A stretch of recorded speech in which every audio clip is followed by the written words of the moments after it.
নমস্কার, আমাদের পরিবারের নতুন একটি পর্বে আপনাদের সবাইকে স্বাগত জানাই। আর আজকে একটু সকালে উঠেছি অন্য দিনের তুলনায়। আর শুভ সকাল সবাইকে।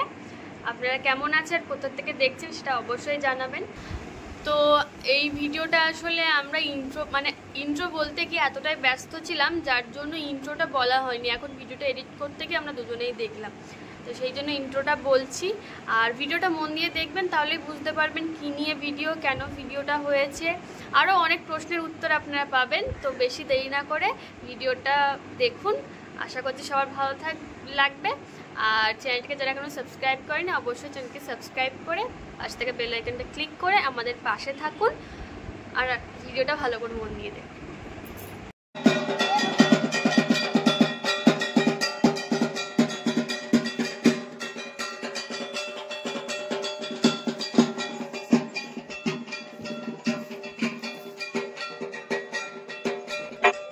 তো ভিডিওর প্রথমেই দেখাই যে এখানটায় বাঁশের গায়ে পাল্লা ঝোলানো হচ্ছে, বড় পাল্লা, যেগুলোতে বেশিরভাগ সময় বেশি ধরনের ফল বা টুলো ওজন করা হয়।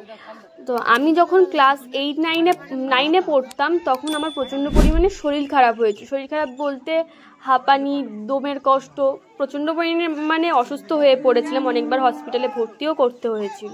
তো সেই সময় মা ভোলে বাবার কাছে মানসিক করেছিলেন যে আমি যদি সুস্থ হয়ে যাই, একদম সুস্থ হয়ে যাই, তখন আমার ওজনে ভোগ দেবেন। বাবার যখন চড়ক পূজা হবে তখনই ওজনে ভোগ দেবে।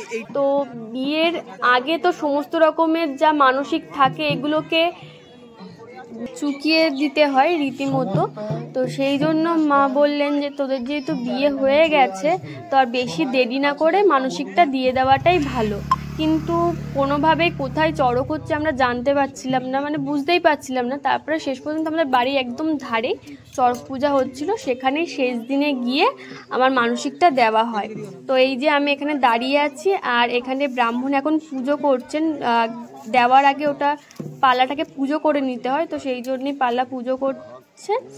আর আমি ওদিকে দাঁড়িয়েছি কারণ আমাকে এবার ওখানটায় রাখবে। আর প্রচণ্ড পরিমাণে রোদ ছিল সেখানটায়।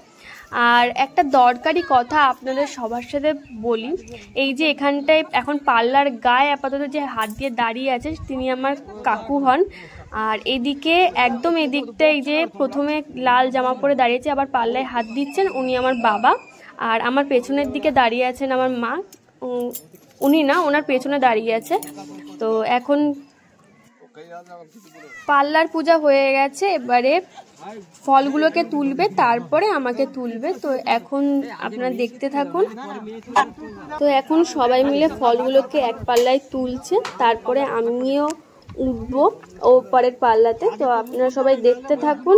আর যারা এখন আমাদের চ্যানেলটিকে সাবস্ক্রাইব করেনি, অবশ্যই চ্যানেলকে সাবস্ক্রাইব করে পাশে থাকা বেল আইকনটা ক্লিক করে দেবেন। তো প্রথমের বস্তাটা তো তুলে দিয়েছে, এরপরে পরের এই যে এই ব্যাগটাও তুলে দিচ্ছে। ফল প্রায় সব তোলা হয়ে গেছে। তার আগে সবাই বললেন যে পাল্লায় ওঠার আগে আমার একবার মন্দিরে গিয়ে প্রণাম করে আসাটা দরকার। তো সেই জন্য আমি গেছিলাম প্রণাম করতে, মাও গেছিলো আমার পেছন। তো আমি প্রণাম করে তারপরে পাল্লায় উঠবো। কিন্তু পাল্লায় উঠতে একটু ভয় করছে, যাতে অত ছোট জায়গা আমি কি করে বসবো ওখানটায়, তাই নিয়ে একটু ভয় করছিল। তারপর প্রণাম করে প্রণামীর টাকা দিয়ে আমি পাল্লায় উঠতে যাচ্ছিলাম। আর সবাই ওখানে ঢাক কাঁসর সব কিছু বাজাচ্ছিল। আর একদিকে ফল তুলে দিয়েছে, এবার নিচু করে আর একদিকে আমাকে বসাবে। আর এই যে বাঁশের গায়ে বেঁধেছে, এই বাঁশটাতে কিন্তু যে কাঁটা ঝাঁপ হয়, একদম বাঁশের উপরে উঠে সন্ন্যাসীরা কাঁটা ঝাঁপ দেয়, সেই কাঁটা ঝাঁপ দেওয়ার জন্য এই বাঁশগুলো ওখানে দেওয়া হয়েছে। আর আমিও কিন্তু উচ্চি নিয়েছিলাম এই মানসিকটা দেওয়ার জন্য। আমার উচ্চি নেওয়াটা দরকার ছিল, আর সেই জন্য নিয়েছি। অনেকেই জানেন যে চৈত্র মাসে চড়ক তেল বার হয়, যাতে অনেক সন্ন্যাসী হয় অনেকে। তো সেখানে আমার মানসিক দেওয়া হয়েছিল, আমার হয়ে গেল। আর আমার ওজনের থেকে বাবা কিনেছিল যে ফলগুলো, সেই ফলের ওজন আরো বেশি হয়েছিল। তো এটা যখন মা ঠাকুরমশাইয়ের কাছে জানতে চেয়েছিলেন যে কিভাবে দেওয়া যায় মানসিকটা, তখন ঠাকুরমশাই বলে দিয়েছিলেন যে আমার ওজনের থেকে বেশি ফল হলে চলবে, কিন্তু যাতে কম না হয় সেই জন্য সব কিছু একটু বেশি বেশি করেই কেনা। তারপরে সবাই নিয়ে চলে গেলেন। আর ওই ফল ছুঁয়ে কাকু বললেন যে এখন মন্দিরে গিয়ে, যেহেতু মানসিক সেই জন্য আমাকে পুজোয় বসতে হবে, আর ঠাকুরমশাই যে সংকল্প কী সব করাবেন তো সেগুলো করতে হবে। তো আমি চলে গেছিলাম কাকুর সাথে। আর এখানটায় অনেকেই ছিলেন। আর এটাকে কি বলে আমি ঠিক বলতে পারবো না, আমার ঠিক মনে আসছে না। এটা পুরোটাই মাটি দিয়ে তৈরি কুমির, এগুলো পুজোতে লাগে। আর এইটা হলো যে খেজুর ভাঙে, সেই খেজুরগুলো ওই কুমিরের উপরে দেওয়া রয়েছে। বেশ কিন্তু দেখতে সুন্দর লাগছে। যারা জানেন তারা অবশ্যই কমেন্টে জানাবেন। আর এদিকে আমি বসে গেছি। আর এই চড়ক পূজায় বসতে গেলে না সব মেয়েদেরকে চুল খুলে বসতে হয়, সেই জন্য সবাইকে বললেন চুল খুলে বসতে। আর এখন শুরু হবে পুজো শুরু হবে। পুজো বলতে এখন সমস্ত সন্ন্যাসী গ্রামবাসীর কাছ থেকে অনুমতি নিয়ে যে প্রধান সন্ন্যাসী রয়েছে সেই প্রধান সন্ন্যাসী সংকল্প করতে বসবেন। তো সেই জন্যই সবাইকে দাঁড়াতে বলা হচ্ছে। আর এই যে ইনি হলেন শিব সেজেছেন, বহুরূপী আর কি, এই পুজোতে লাগে বহুরূপীদের। আর এদিকে সন্ন্যাসীরা রয়েছেন, আরও অনেকেই রয়েছেন, একদম গ্রামে অনেকে রয়েছেন। এখানটা একদম মাঠের মাঝখানে হচ্ছে। আবার এনারা আবার ফটোশ্যুট করছেন। তো যাই হোক, আমার যদি কথা বলতে কোনো অসুবিধা হয় তাহলে আপনারা একটু ভুল ত্রুটি মাফ করে নেবেন, কারণ আমার একটু কথা বলতে একটু না অনেকটাই অসুবিধা হচ্ছে। এত কথা বলতে গিয়ে না সব কথাই যেন কেমন তুতলে যাচ্ছে। যাই হোক, এখানটায় সমস্ত গ্রামবাসীদের কাছ থেকে অনুমতি নেওয়া হচ্ছিল। অনুমতি দিলে তারপরেই প্রধান সন্ন্যাসী সংকল্পে বসতে পারবেন। আর অন্যান্য সন্ন্যাসীরা যাবেন। কাদায় একটা রিচুয়াল করে সন্ন্যাসীরা, এটা এই মুহূর্তে আমার ঠিক মনে আসছে না, আপনারা যদি জানেন অবশ্যই বলবেন আমাকে। তো এখন উনি হাত জোর করে সবার কাছ থেকে অনুমতি চাইছেন, যে অনুমতি দিন যাতে আমরা পুজোয় বসতে পারি। তো কথা মতো সবাই অনুমতি দিয়েছেন। আর এখন পুজোয় বসছেন। আর দেখতেই পাচ্ছেন কতটা লোকজন এসেছে এই পুজো দেখতে। কারণ গ্রামের তুলনায় শহরের দিকে পুজোটা খুব কমই হয়। এই চড়ক পুজো গ্রামে প্রায় অনেক জায়গাতেই হয়, কিন্তু এদিকে অতটা দেখা যায় না। এই অন্তত 2-3 বছর এই পুজোটা আমাদের এদিকে হচ্ছে। তো যাই হোক, সন্ন্যাসীরা এখন বসেছেন। এখন শান্তির জল দেওয়া হচ্ছে সবার মাথায় শুদ্ধ করার জন্য।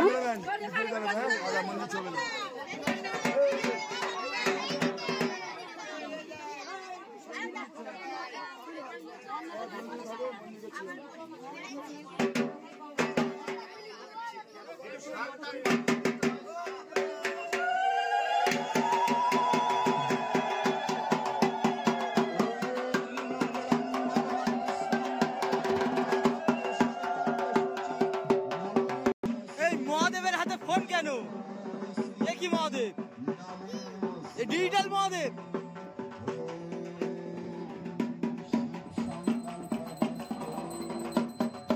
আস্তে আস্তে।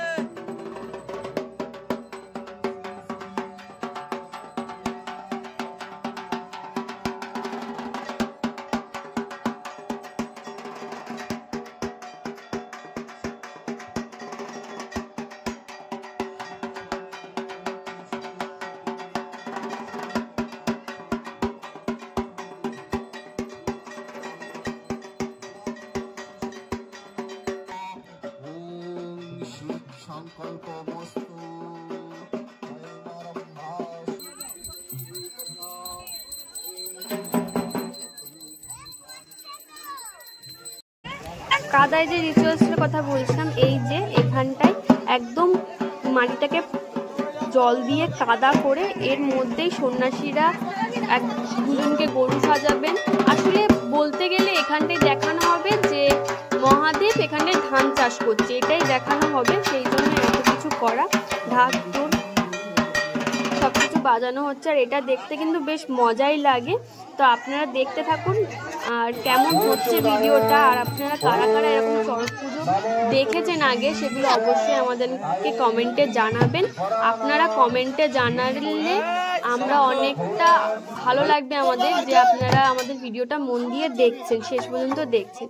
তো এখানে মহাদেব ব্রাহ্মণ দাঁড়িয়ে তাদের মানে চিত্রনাট্য যেরকম হয় সেরকমই তারা অ্যাক্টিং করছে। আপনারা দেখতে থাকুন।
ভুল করলে আমার বেলুন ধরে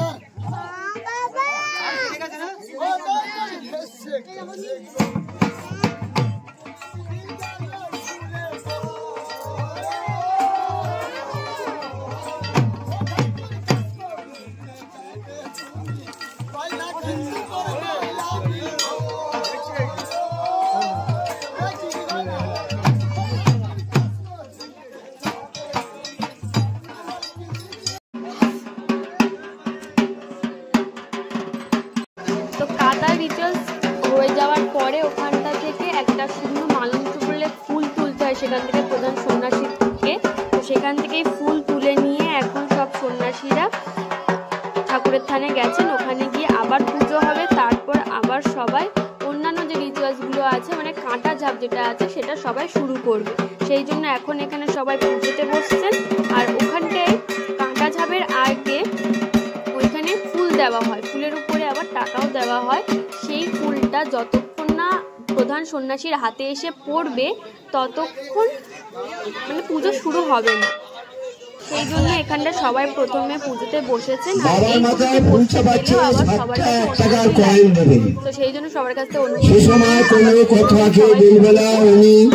বাবাকে স্মরণ করে ফুল বাবার মাথায় চড়াচ্ছে, অনেক আরাধনা করে সেই ফুল যদি পড়ে যায় সবার মঙ্গল হবে। সবাই আস্থা থেকে ফুলটা পড়লে সবাই ঝাঁপের জন্য প্রস্তুত হবে।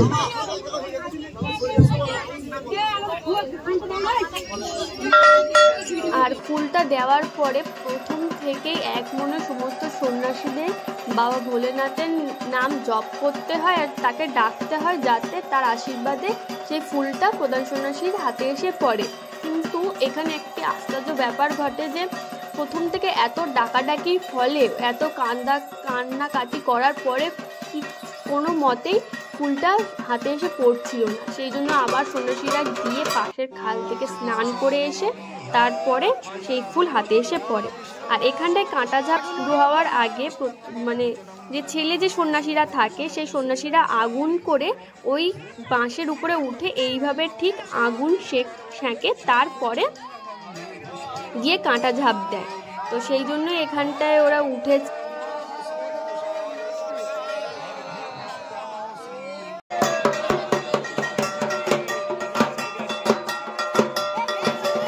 সবাই নাচ গান করছেন, দেখতেই পাচ্ছেন এই যে নাচ গান করছে। আর একদম প্রথম সন্ন্যাসী উঠেছেন, ওটা তার হাতে রয়েছে বেতাসন, সেই বেতাসনটাকে নিচে ফেলবেন, তারপরে নিচে থাকা ওই যে কাঁটাগুলো রয়েছে সেই কাঁটাগুলোর উপরে সবাই ঝাঁপ দেবে। আর ওখানটায় উঠলে সমস্ত সন্ন্যাসীদেরকে কিছু না কিছু হরির লুট দিতে হয়। তো অনেকে ফল বাতাসা মানে যা পায় সেগুলোকে দিতে হয়, সেগুলোই দিচ্ছেন ওনারা। আর কাঁটা ঝাপ দেবে আর সেরকমই এখানটায় সবাই নাচানাচি করে।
দিচ্ছিলেন, কিন্তু ইনি আবার উপরে উঠেছেন। উপরে উঠে উনি ওখান থেকে ঝাঁপ দিচ্ছিলেন, আর ঝাঁপ দিতে গিয়ে উনি একটু বাঁশে না লাথি মেরে ফেলেছিলেন, যার জন্য উনি পড়ে মানে একদম যেখানে কাঁটা রয়েছে তার আগে এসে পড়েছে, যার জন্য ওনার মুখে লেগেছিল। তো সেই জন্য সবাই ওনাকে আবার ধরে নিয়ে গেলেন। আর এখানটায় সন্ন্যাসী হয়েছে, সেই জন্য এখানটা আমিও যাবো ভাবছিলাম, কিন্তু উপরে আর উঠিনি, নিচ থেকেই ঝাঁপ দেওয়ার কথা ভেবে নিচে গেছি। আর আমরাও অনেক কিছু হরিলুট দিয়েছি, সেই মুহূর্তে সেটা ভিডিও করা সম্ভব হয়ে পড়েনি। তো যাই হোক, আর এই যে আমার পাশে দাঁড়িয়ে রয়েছে ইনি আমার বাবা, আর এই যে আমি যেগুলো হরিলুট বলছিলাম দিচ্ছিলাম সেগুলো এইগুলোই। আর অনেকে এসে তো বলছিল যে আমাদেরকে দাও এরকম একটু ঢাকার দাঁড়িয়ে পড়েছে।